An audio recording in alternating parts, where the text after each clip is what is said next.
আসসালামু আলাইকুম বন্ধুরা, আজকে দেখাবো খুবই সিম্পল একটি প্লাজো কাটিং করার নিয়ম। আর যারা সেলাই কাজে একেবারে নতুন আছেন, আশা করি আজকের ভিডিও দেখে আপনারাও খুব সহজে কাট করে নিতে পারবেন।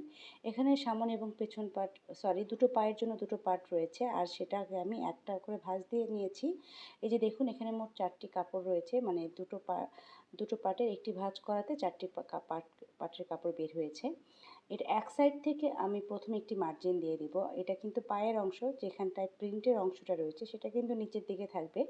আর এটার এক সাইডে আমি একটু দাগ দিয়ে দিলাম। এবার এখান থেকে আমি এই প্যান্টের প্লাজো প্যান্টটার মেইন যে লম্বার মাপটা সেটা নিয়ে নিচ্ছি। আর এখানে আপনাদের লম্বার মাপটা নিয়ে নেবেন। সাথে 2 ইঞ্চি এক্সট্রা কাপড় একটি মার্জিন টেনে নিলাম, আর সেটা হচ্ছে রাবার ঘরের জন্য। আর এটাকে আমি স্কেল দিয়ে মিলিয়ে নিচ্ছি।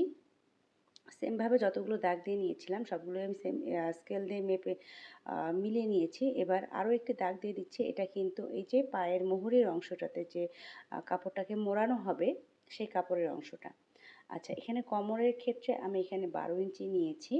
আপনারা চাইলে এর থেকে কম অথবা বেশি নিতে পারেন। এটা কিন্তু একদম ফ্রি সাইজ আমি একটা কাট করছি, যেখানে কোনো মেজারমেন্ট অনুযায়ী কাট করছি না। আপনারা এখানে এই যে দাগটা দিলাম, হাইয়ের অংশ দিলাম হচ্ছে প্রায় 14 ইঞ্চির কাছাকাছি, 13 ইঞ্চি দিলেও চলবে।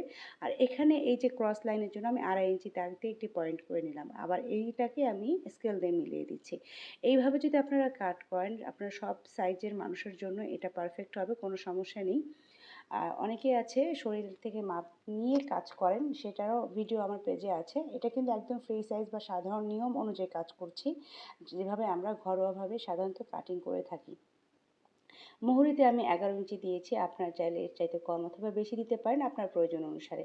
জাস্ট এটাকে এখন আমি মুহুরির সাথে হায়ের অংশটাকে মিলিয়ে দিলাম। এবার আমার প্রয়োজন অনুযায়ী মার্জিনে কাপড় রেখে আমি এটাকে কাট করে নিচ্ছি। খুবই ইজি একটা নিয়ম, আর খুবই সিম্পলভাবে কাট করা যায়। আপনারা যদি এই নিয়মে কাট করেন, আপনার যে কোনো পার্সনের জন্য কিন্তু এই নিয়মটা ফলো করে কাট করতে পারবেন। সাধারণত এটাই একটা নিয়ম বলা যেতে পারে, সার্বজনীন একটা নিয়ম যেটা সবাই ফলো করে অ্যাকচুয়ালি। আমি এটা আজকে আপনাদের সাথে শেয়ার করলাম, আগেও করেছি। আরও নতুন নতুন বা অন্যান্য টাইপের ভিডিওগুলো পেতে চাইলে আমার পেজটাকে ফলো দিয়ে রাখবেন এবং ভিজিট করে দেখতে পারেন। আশা করি ভালো লাগবে। ধন্যবাদ সবাইকে।